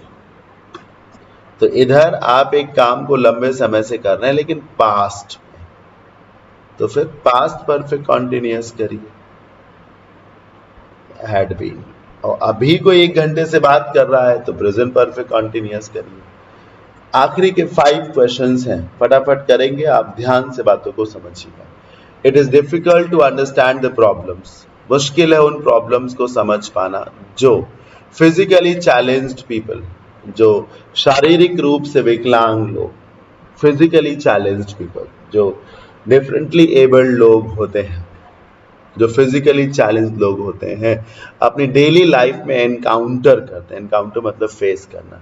बहुत मुश्किल है उन प्रॉब्लम्स को समझ पाना जो फिजिकली चैलेंज लोग रोजमर्रा के अपनी लाइफ में जिन प्रॉब्लम्स को एनकाउंटर करते हैं। सो कौन एनकाउंटर करता है, कौन फेस करता है प्रॉब्लम्स को? यही फिजिकली चैलेंज्ड पीपल। जब पीपल प्लूरल सब्जेक्ट है तो आपने एनकाउंटर्स क्यों लिखा सर? एनकाउंटर लिखिए ना। 42 बहुत ब्रिलियंट सेंटेंस, इसे ना कराऊं मैं तो होगा नहीं आपसे, दिमाग ही नहीं जाएगा। इसमें एक फ्रेज यूज हुई before long. Before long phrase का मतलब होता है जल्द ही, जिसको आप कहते हैं सून या कमिंग सून। ये ना फ्रेज फ्यूचर की तरफ झुकती है, जल्द ही ऐसा होगा, जल्द ही यहां पर ओवरब्रिज का निर्माण कार्य शुरू हो जाएगा, शुरू हो जाएगा, फ्यूचर में जाएगा ना, तो यहां पर विल अराइव करिए। क्या करिए सर? विल अराइव करिए। 40 मिनट्स लेटर, 40 मिनट के बाद। जेम्स, जेम्स सिंगुलर सब्जेक्ट है कि प्लूरल? सोचो, सिंगुलर सब्जेक्ट है कि प्लूरल? भले एस लगा पर सिंगुलर है ना, तो रिटर्न क्यों होगा? प्रेजेंट इंडेफिनिट के नियम के मुताबिक एस लगाओ ना, रिटर्न्स करो। हालांकि होगा रिटर्न्स भी नहीं यहां पर, लेकिन एक होता ना, गलती को तो पकड़ना आना चाहिए। ये तो कम से कम मालूम हो कि रिटर्न गलत है। अब सही हो कि रिटर्न्स होगा या कुछ और होगा वो अलग बात है। होगा यहां पर रिटर्न का सेकेंड फॉर्म रिटर्न। ये घटना एक्चुअली पास्ट की है। कैसे? इसमें लिखा है कि 40 मिनट के बाद जेम्स एक जरूरी खबर को लेकर के घर लौटा। लौटा बोलेंगे, लौटता है नहीं बोलेंगे। अगर आप बोलेंगे कि 40 मिनट के बाद जेम्स एक जरूरी खबर लेकर घर लौटता है, तो फिर ये तो जेम्स की आदत हो जाएगी कि हर 40 मिनट के बाद वो घर आता है, एक खबर लेके आता है। समझ रहे हैं ना? ऐसा नहीं सर, ये तो वो बात है ना, हर 5 साल में देश में लोकसभा और विधानसभा के चुनाव होते हैं, वो अलग बात है। यहां पर जेम्स 40 मिनट के बाद लौटा होगा, और जब वो लौटा होगा तो वो अपने साथ एक जरूरी खबर भी लाया होगा। तो जेम्स 40 मिनट के बाद एक जरूरी खबर लेकर लौटा। लास्ट के 2 सेंटेंसेस हैं, पूरी ताकत झोंकिए। आई शैल बी वॉचिंग टेलीविजन, बहुत शानदार सेंटेंसेस हैं। हमेशा याद रखिए कि परफेक्ट कॉन्टिन्यूअस, क्या परफेक्ट कॉन्टिन्यूअस में बहुत मुश्किल से पास्ट परफेक्ट कॉन्टिन्यूअस और फ्यूचर परफेक्ट कॉन्टिन्यूअस के सेंटेंसेस बनते हैं। ये फैक्ट है सर। आप रैंडमली 50 सेंटेंसेस परफेक्ट कॉन्टिन्यूअस के देखेंगे तो 40 to 45 sentences present perfect continuous के मिलेंगे। 4 to 5 सेंटेंसेस खाली होंगे जिसमें पास्ट परफेक्ट कॉन्टिन्यूअस भी होगा एक आधों में, और एक आधे में फ्यूचर परफेक्ट कॉन्टिन्यूअस होगा। क्योंकि नॉर्मली परफेक्ट कॉन्टिन्यूअस का मतलब है प्रेजेंट परफेक्ट कॉन्टिन्यूअस, यहां पर पास्ट पर फ्यूचर परफेक्ट कॉन्टिन्यूअस आएगा। पढ़ो क्या लिखा है? फॉर मोर देन 2 hours, तो शैल बी वॉचिंग नहीं सर भाई, फ्यूचर कॉन्टिन्यूअस लिखा है, लेकिन यहां टाइम भी लिखा है, तो future perfect continuous. Shall have been watching by the time you return from market. कोई व्यक्ति मार्केट जा रहा है और मान लीजिए कि वो लौट के आएगा 5 बजे तक। अब जब 5 बजे तक लौट के आएगा तो दूसरा व्यक्ति कह रहा है तब तो यार मुझे टीवी देखते देखते 3 घंटे हो चुके होंगे। भाई तुम अभी जा रहे हो, अभी 1 बजे, 5 बजे जाओ आओगे, तब तो मुझे टीवी देखते देखते यार 5 घंटे हो जाएंगे, 6 घंटे हो जाए, 2 घंटे से मैं देख ही रहा हूँ, और 4-5 बजे तुम आओगे, मैं और कोई काम नहीं करूंगा, तो देखते देखते तो 5 घंटे हो जाएंगे, हो चुके होंगे। है ना? तो परफेक्ट है वो, और उस वक्त भी आदमी देख ही रहा होगा जब दूसरा आदमी लौट के आएगा बाजार से। तो कॉन्टिन्यूअस भी, perfect continuous, future perfect continuous. The vaccine when hit the market, एक वैक्सीन मार्केट में आती है। सर अगर वैक्सीन की वर्ब है और वैक्सीन की वर्ब है, मार्केट में हिट कौन करता है? वैक्सीन। तो वैक्सीन तो सिंगुलर है ना, तो ऐसे में कम से कम हिट्स होना चाहिए अगर प्रेजेंट में रहे तो, अगर प्रेजेंट में रहे तो। हाँ, अगर पास्ट में रहे तो हिट का सेकेंड फॉर्म है, इत्तेफाक से हिट का सेकेंड फॉर्म हिट ही रहता है, तो ये सही भी हो सकता है। और अगर ये हिट्स होगा तो इज सही है, और अगर ये हिट रहेगा यानी पास्ट तो इज की जगह वॉज आएगा। भाई अगर ये हिट रहेगा तो हिट मतलब पास्ट है, तो जब ये पास्ट है तो ये भी तो पास्ट होना चाहिए ना, तो वॉज करिए, और यही करना है आपको, इसको वॉज करना है आपको, ये वॉज करिए। क्योंकि ये लिखा है कि एक वैक्सीन बाजार में आई और आते ही विवादों से घिर गई, याद करिए पतंजलि वालों ने एक किट लॉन्च की थी कोविड के समय, कोरोनिल। जैसे ही वो कोरोनिल दवा बाजार में आई, वैसे ही विवादों से घिर गई थी। ऐसे नहीं बोल सकते ना कि कोई दवाई बाजार में आती है विवादों से घिर जाती है। हर दवाई की आदत नहीं ना, कोई दवाई आई और विवादों से घिर गई, ऐसा हुआ। तो पास्ट की घटना है। ओके बॉस, इसी के साथ ये चैप्टर की एक्सरसाइज ओवर हो जाती है। होपफुली आप सबने एंजॉय किया होगा। 1 आवर 20 मिनट्स का लेक्चर रहा। मैंने अपनी तरफ से पूरी कोशिश की कि आपको सब समझ में आ जाए। Thank you so much, bye, take care, enjoy करिए, पढ़ते रहिए, खूब दम लगाइए, याद रखिए, keep learning. Thank you so much.